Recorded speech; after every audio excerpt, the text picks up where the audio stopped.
We do have a few moments. I'm very sorry I've talked much too long. It's quite all right. Just have a brief discussion, and those of you who are interested in staying and listening, I'm sure that it'll be well worthwhile. John, Mr. Post, would you like to? Well, I'm afraid my question shows a certain optimism which may not be justified. In a way, your quote from Haussmann that malt does more than milk and cans justify God's ways to man indicates that my remarks may show that I'm looking into the pewter pot to see the world as the world is not. At any rate, I'm a bit worried about your picture, or the picture you paint, that the future may contain a number of monolithic scientific dictatorships, and that there may be a groundswell in this direction, a groundswell caused by the human tendency to seek pleasure where it can be found. But I'm struck by the fact that movements of that sort are always far more complex than any of our attempts at characterizing them.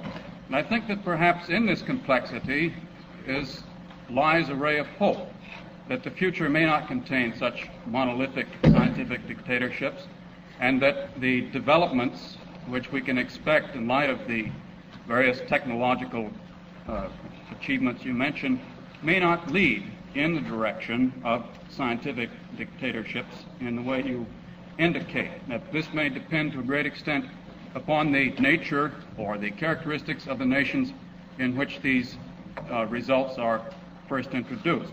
In other words, my question really is, when you project into the future and you say that the chances are very great of dictatorships of this kind occurring, could you qualify a bit more what the chances are?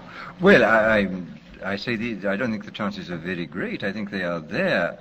And I would think that one of the reasons why we may get more dictatorships than we like lies in quite a different field. I mean, with large parts of the world increasing at 3% per annum in the population, goodness knows what is going to happen. I mean, for example, I was in India last autumn, and of course this is unutterably depressing, the enormous poverty, and the depression grew a great deal with the announcement just when we were there that the United Nations had come to the conclusion that its earlier estimates of the increase of the Indian population were very much too low. The estimates had been in the neighborhood of 1.7% per annum, which is about the same as the United States, which had to be corrected up to 2.2 or 2.3, which I think doubles the population in about 32 years. And of course there are large parts of the world where the increase is fully 3%, and in certain parts of the world even 4%. I mean, 3% doubles the population in 24 years, and 4%, I forget, in about 16, I think. But it seems to me that the danger in regard to dictatorship arises as the population presses more heavily upon resources, and as the rising tide of expectation, which certainly exists in these underdeveloped countries, is frustrated, as undoubtedly it is going to be, because it is almost impossible to make any development which shall catch up with, much less go faster than the population increase.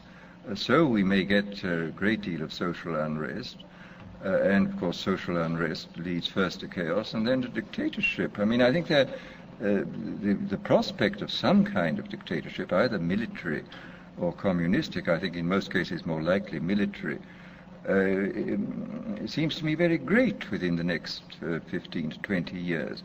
And whether some of these dictatorships may make use of these modern methods, it remains to be seen.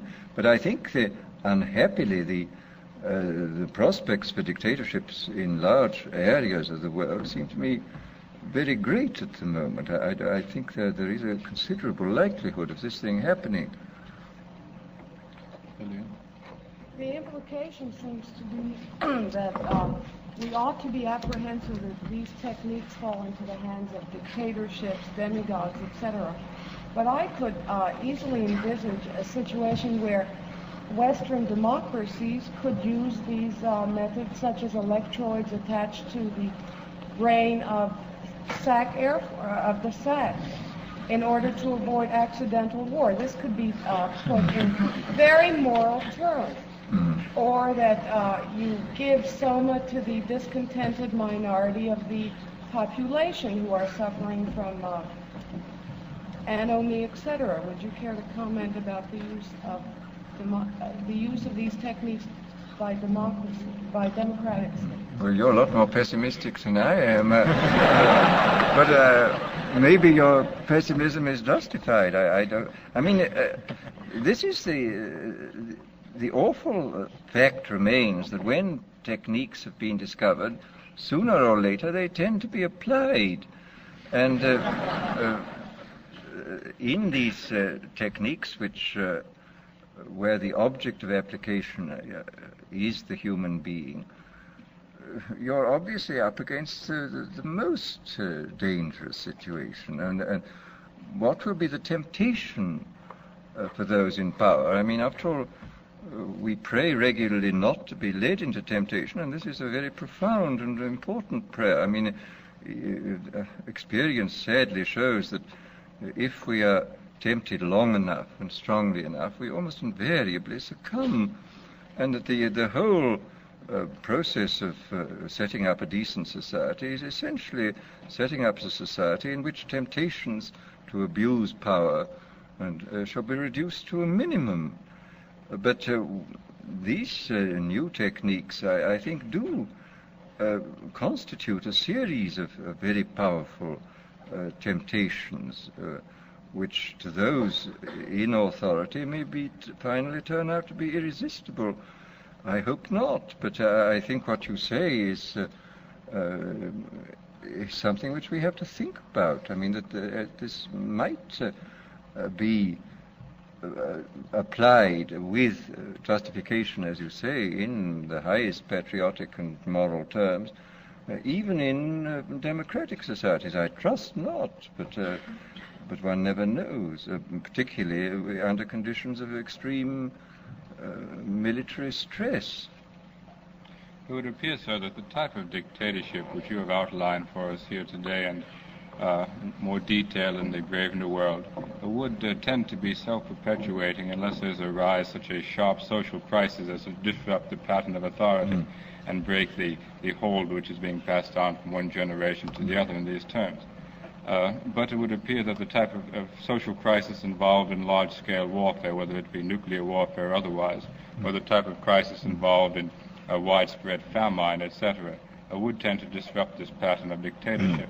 Therefore, would you say that it's necessary to have a high degree of social stability in terms of economic conditions, in terms of world peace, before a dictatorship of the sort you have described for us would be able to really imprint itself upon a population? This, I think, is very important. I mean, I think it's obvious that such a dictatorship, if it were going to survive, would have to guarantee the adequate food supplies. I mean, I think... and whether it could in fact do this while the kind of international tensions, whether we can expect a long-lasting dictatorship within the context of nationalism, I don't know. I don't think so. I think we can expect dictatorships to arise, but not long-lasting ones. I mean, I think that even the best organized dictatorship within the context of nationalism is likely, as you say, to lead to break itself down, because one side of the paranoid state of mind will lead it into conflict, and which will, of course, destroy it, finally destroy it. I mean, this is a very important point. And then, of course, another point which was made by Sir Charles Darwin in his book *The Next Million Years*, which I think was one which, in different terms, I envisaged in Brave New World.